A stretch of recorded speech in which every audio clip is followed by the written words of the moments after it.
ராமாபுரம்ன்ற ஒரு ஊரில் சுதாகர் வாழ்ந்து வந்துன்னு இருந்தார்.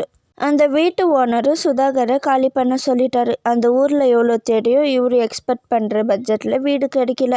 அதனால் இவர் பக்கத்து ஊருக்கு போனார். அங்கே ஒரு சின்ன வீடை வாடகைக்கு எடுத்தார். ஆனால் இந்த ஊரில் இவர் புது ஆளுன்றதுனால இவருக்கு யாருமே வேலை தரல. வேலை இல்லாமல் இவர் ரொம்பவே கஷ்டப்பட்டுன்னு இருந்தார். அண்ணா, இந்த ஊருக்கு நான் புதுசா குடி வந்திருக்கேண்ணா. உங்ககிட்ட ஏதாவது வேலை இருந்தா எனக்கு போட்டு கொடுங்கண்ணா. எந்த வேலையா இருந்தாலும் நல்லா பாப்பேண்ணா. இல்லைன்னு சொல்லிடாதீங்கண்ணா, ரொம்ப கஷ்டமா இருக்கு. வேலை போட்டு கொடுக்குற அளவு இது ஒன்றும் பெரிய கடை இல்லப்பா. நீ வேற எங்கன்னா ட்ரை பண்ணி பாரு. ஐயோ, என்னண்ணா இப்படி சொல்றீங்க? சரி, அங்க ஒரு பழைய பங்களா இருக்கே, அது யாருதுண்ணா? எனக்கு பெயிண்டிங் வேலை கூட நல்லா தெரியும்ண்ணா. அந்த பங்களா யாருதுன்னு சொன்னீங்கன்னா உங்ககிட்ட நான் கொஞ்சம் பேசி பாக்குறேண்ணா. அதுக்கு பெயிண்ட் ஆச்சுன்னா எனக்கு காசு தருவாங்கல்ல. ஃப்ரீயா நானே கூட அந்த பங்களாவை கிளீன் பண்ணி தந்துருவேண்ணா. ஐயோ தம்பி, அது பழைய பங்களாப்பா. அது 10-20 வருஷமா இங்கேதான் இருக்கு. யாரும் இதுக்குள்ள போறதே இல்லை. அதுக்குள்ளெல்லாம் போயிடாதப்பா.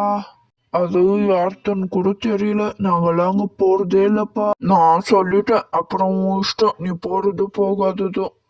என்ன இந்த அண்ணா இவ்வளோ பில்டப் பண்றாரு? அந்த பங்களாக்குள்ள நம்ம போயே ஆகணும்.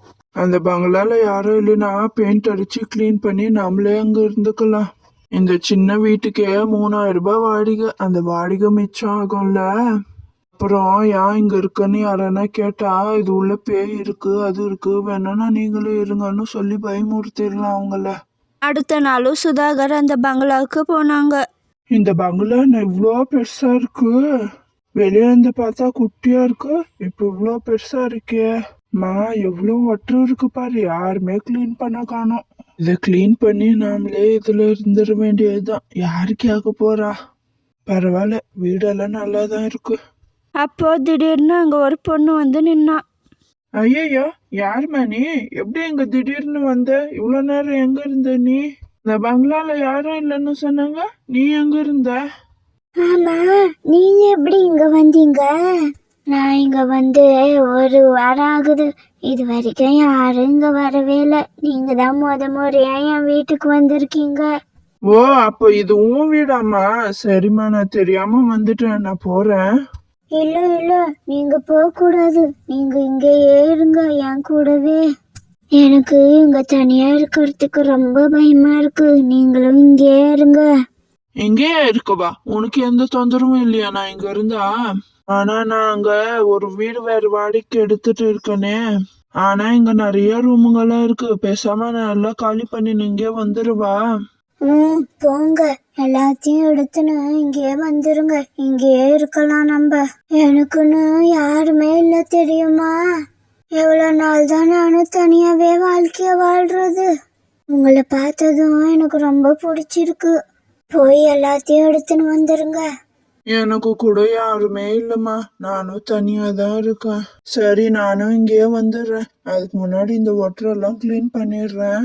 அதெல்லாம் இப்ப வேணாம். போய் நீங்க ஃபர்ஸ்ட் எடுத்துன்னு வாங்க. ஒரு 2 நாள் கழிச்சு எல்லாத்தையும் கிளீன் பண்ணிக்கலாம். என்னப்பா சுதாகர், இந்த நேரத்துல வீடு காலி பண்ணணும்னு கூப்பிட்டுருக்க? வந்து கொஞ்ச நாள் கூட ஆகல, அதுக்குள்ள என்ன அவசரம்? சரி, லோடெல்லாம் எங்க இறக்கணும்னு கொஞ்சம் சொல்லிடு. ஆமாண்ணா, கொஞ்சம் அர்ஜென்ட். அதனாலதான் சீக்கிரமா காலி பண்றேன். எனக்கு அங்க பழைய பங்களா இருக்குல்ல, அங்க இறக்கிடுங்க எல்லா லோடையும். கொஞ்சம் சீக்கிரமா இறக்கிடுங்க. என்னது பழைய பங்களாவா? ஐயோ, நானும் அங்க வரமாட்டேன்ப்பா. அங்க யாருமே போறது இல்லப்பா. நீ எதுக்குப்பா அங்க போற? அங்க யாருமே இருக்கிறது இல்ல. அட, நீங்க வேறண்ணா, நானே இப்பதான் வாழ்க்கை ஆரம்பிக்கலாம்னு போயின்னு இருக்கேன். அபசுகுணமா பேசுறீங்களே. நீங்க வெளியே மட்டும் இறக்கி வைங்க, நானே கூட உள்ள எல்லாம் எடுத்துக்கிறேன். வாங்க போலாம். அப்பாட, எல்லாத்தையும் இறக்கி முடிச்சிட்டோம். இவங்க எங்க போனாங்கன்னு தெரியலையா? ஆளையே காணுமே. அவங்க பேர் கூட தெரியல. கூப்பிடலானா வந்தா பேரை முதல்ல கேட்கணும். இப்ப என்ன பண்றது? ஆமா, நீ எப்படிமா இங்க வந்த? என்னம்மா நீ திடீர்னு வர? ஆமா, எங்க போயிருந்த நீ? உன் பேர் கூட எனக்கு என்னன்னு தெரியல. உன் பேர் என்ன? இவ்வளவு நேரம் எங்க இருந்த நீ? ஆளே இல்லையே. நான் எல்லாம் தேடி பார்த்தனே. தலையே சுத்துது எனக்கு. நானு சாப்பிட்டு வரலான்னு வெளியே போயிருந்தேன். என் பேரு பார்வதி.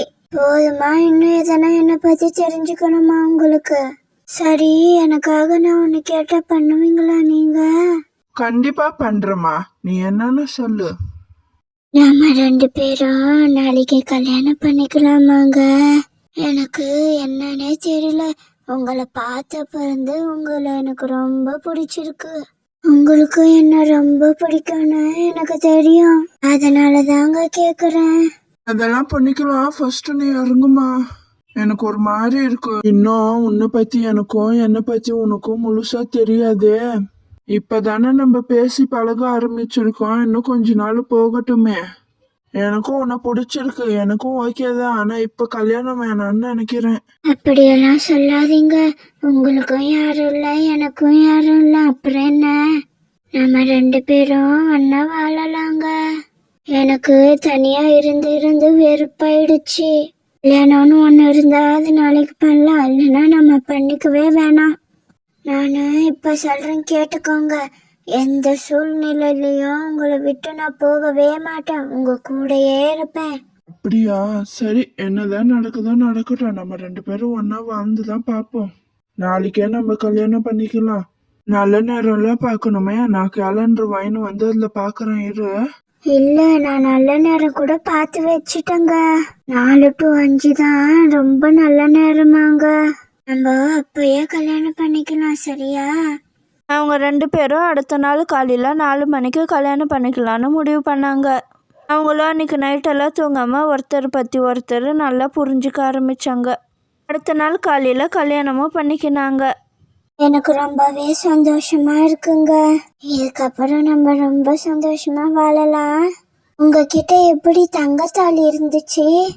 அது எங்க அம்மாவுடைய செயின். எங்க அம்மா எங்க அப்பா எல்லாம் இறந்துட்டாங்க. என் ஒய்ஃபா வரவளுக்கு நான் போடலான்னு வச்சிருந்தேன், அதான் உனக்கு போட்டேன்.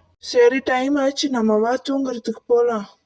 இல்ல இல்ல, இப்போ ஒரு 5:30 மணி ஆகும். ஒரு 6 மணி வரை பேசின்னு வந்துட்டு 6 மணிக்கா கரெக்டா போவோம், சரியா? அவங்களும் 6 மணி வரை பேசின்னு இருந்தாங்க. 6 மணிக்கு ரூமுக்கு போனாங்க. இந்த ரூம் தாமா கொஞ்சமாச்சும் சுத்தமா இருக்கு. ஆமா, 6 மணிக்கு கரெக்டா ரூமுக்கு போலான்னு சொன்னியா? ஏதாச்சும் சர்ப்ரைஸ் தரியா என்ன? இன்னும் 6 மணிக்கு 5 நிமிஷம் தாமா இருக்கு. 6 மணி ஆனதும் அந்த பொண்ணு திடீர்னு பேயா மாறிட்டா. ஐயோ, யாரும்மா நீ? என் பொண்டாட்டி எங்கம்மா போனாவ? நீ எப்படிம்மா இங்க திடீர்னு வந்த? பொண்டாட்டியா? நான் தாண்டா பொண்டாட்டி.